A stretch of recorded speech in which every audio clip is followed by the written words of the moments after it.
नमस्कार दोस्तों, सी online classes में आपका स्वागत है। मैं हूं रजनीश कुमार और आज हम मौर्य साम्राज्य पर आधारित कुछ इम्पोर्टेंट क्वेश्चन को डिस्कस करने वाले हैं। तो जो हम आपके लिए क्वेश्चन लेके आते हैं वो जो वन डे एग्ज़ाम होते हैं वो उनके लिए काफ़ी इम्पोर्टेंट है। पहला हमारा क्वेश्चन है, चाणक्य का अन्य नाम क्या था? तो चाणक्य का अन्य नाम विष्णुगुप्त था और चाणक्य को कौटिल्य भी कहते हैं। निम्नलिखित में से किसकी तुलना मैकियावेली के प्रिंस से की जाती है? तो कौटिल्य के अर्थशास्त्र की तुलना। वह शासक कौन था जिसने राज सिंहासन पर बैठने के लिए अपने बड़े भाई सुसीम की हत्या की थी? तो अशोक ने अपने बड़े भाई सुसीम की हत्या की थी। निम्नलिखित में से सम्राट अशोक की वह पत्नी कौन थी जिसने उसको प्रभावित किया था? तो वो थी करुणावाकी। करुणावाकी ने अशोक को प्रभावित किया था। अशोक ने अपने सभी अभिलेखों में एकरूपता से किस प्राकृत का प्रयोग किया है? तो अर्धमागधी, प्राकृत भाषा की अर्धमागधी बोली का प्रयोग किया है सभी से अभिलेखों में। बिंदुसार ने विद्रोहियों को कुचलने के लिए अशोक को कहाँ भेजा था? तो बिंदुसार ने विद्रोहियों को कुचलने के लिए अशोक को तक्षशिला भेजा था। निम्नलिखित में से वह कौन व्यक्ति है जिसका नाम देवान प्रियदर्शी भी था? तो अशोक का नाम देवान प्रियदर्शी भी था। निम्नलिखित में से प्राचीनतम राजवंश कौन सा है? तो इन सभी में से प्राचीनतम राजवंश मौर्य वंश है। कौटिल्य या चाणक्य किसका प्रधानमंत्री था? तो चंद्रगुप्त मौर्य का प्रधानमंत्री था कौटिल्य और उनका गुरु भी था कौटिल्य।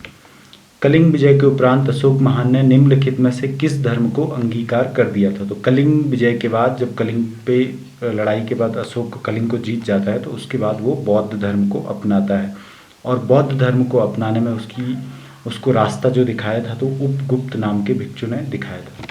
चंद्रगुप्त के शासन विस्तार में किसने मुख्य रूप से मदद की थी? तो चाणक्य ने चंद्रगुप्त के शासन विस्तार में मुख्य मदद की थी।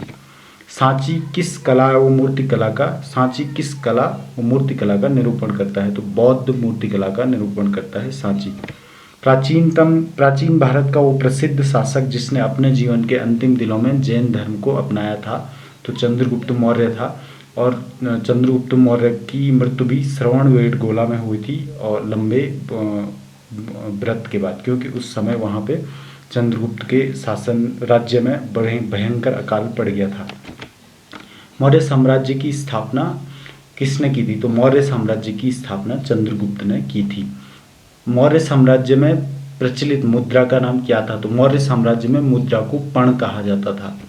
मुद्रा राक्षस का लेखक निम्न में से कौन है? तो मुद्रा राक्षस विशाखदत्त ने लिखी थी, जो उस समय एक बड़े विद्वान थे।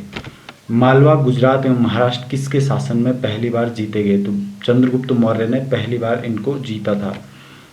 किसने सहिष्णुता, उदारता और करुणता के त्रिविध आधार पर राजवंश की स्थापना की? तो अशोक ने सहिष्णुता, उदारता और करुणा के त्रिविध के आधार पर राजवंश की स्थापना की थी। निम्नलिखित में से किस शहर में अशोक का शिलालेख नहीं है? तो अशोक का शिलालेख पाटलिपुत्र में नहीं है। गिरनार, कंचार और टोपरा तीनों जगह पे अशोक के शिलालेख हैं। अर्थशास्त्र का लेखक समकालीन था। तो अर्थशास्त्र का लेखक चंद्रगुप्त के समकालीन था। चंद्रगुप्त के प्रधानमंत्री भी थे वो और चंद्रगुप्त के गुरु भी थे चाणक्य।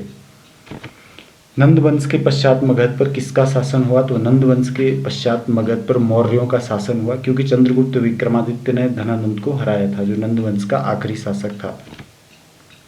मौर्य काल में शिक्षा का सर्वाधिक प्रसिद्ध केंद्र था। तो मौर्य काल में शिक्षा का सबसे बड़ा केंद्र तक्षशिला था। मेगास्थनीज की पुस्तक का नाम क्या था? तो मेगास्थनीज की पुस्तक का नाम इंडिका था, जिसमें भारत के बारे में लिखा गया है।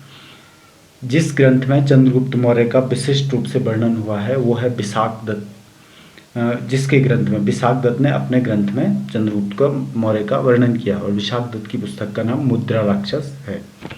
वह स्रोत जिसमें पाटलिपुत्र के प्रशासन का वर्णन उपलब्ध है, तो इंडिका में पाटलिपुत्र के प्रशासन का वर्णन है। अशोक के शिलालेखों में प्रयुक्त भाषा, तो अशोक के शिलालेखों में प्रयुक्त जो भाषा है वो प्राकृत है और जो लिपि है वो ब्राह्मी है। निम्नलिखित में से किस मौर्य राजा ने दक्कन विजय प्राप्त की थी? तो चंद्रगुप्त ने दक्षिण पर विजय प्राप्त की थी। मेगास्थनीज ने भारतीय समाज को कितनी श्रेणियों में बांटा? तो मेगास्थनीज ने भारतीय समाज को 7 श्रेणियों में बांटा था। कौटिल्य के अर्थशास्त्र में किस पहलू पर प्रकाश डाला गया है? तो कौटिल्य के अर्थशास्त्र में राजनीतिक नीतियों पर प्रकाश डाला गया है। निम्नलिखित में से कौन सा क्षेत्र अशोक के साम्राज्य में सम्मिलित नहीं था? तो श्रीलंका अशोक के साम्राज्य में सम्मिलित नहीं था।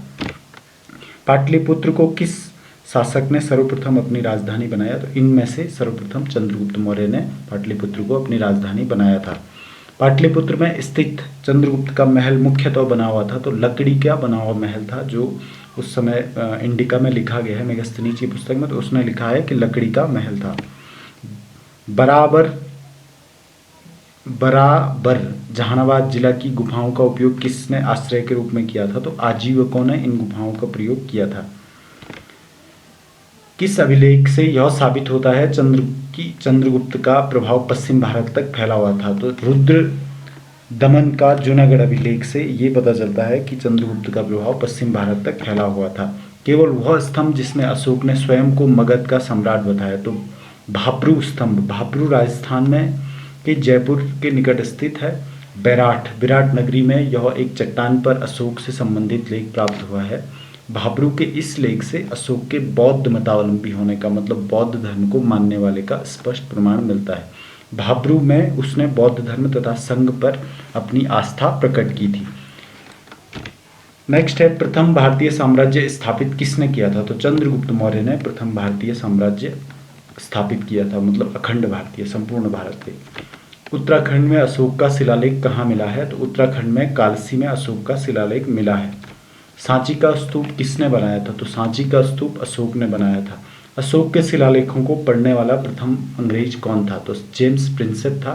James Prinsep east India company का एक अधिकारी था, जिसने 1837 में सर्वप्रथम ब्राह्मी और ख्रिस्टी लिपियों को पढ़ने में सफलता प्राप्त की थी।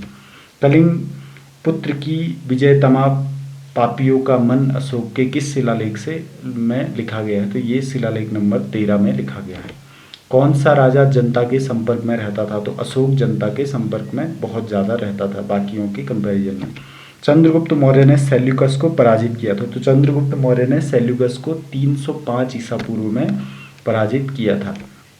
अशोक ने 261 ईसा पूर्व में कलिंग जीतने के बाद क्या किया? तो अशोक ने कलिंग जीतने के बाद जो भारी युद्ध में हानि हुई, उसके बाद युद्ध नीति को त्याग दिया था और शांति की नीति पे चल पड़ा था। अशोक के अधिकांश अभिलेख किस भाषा में हैं? तो अशोक के अभिलेख हैं प्राकृत भाषा में और ब्राह्मी लिपि में।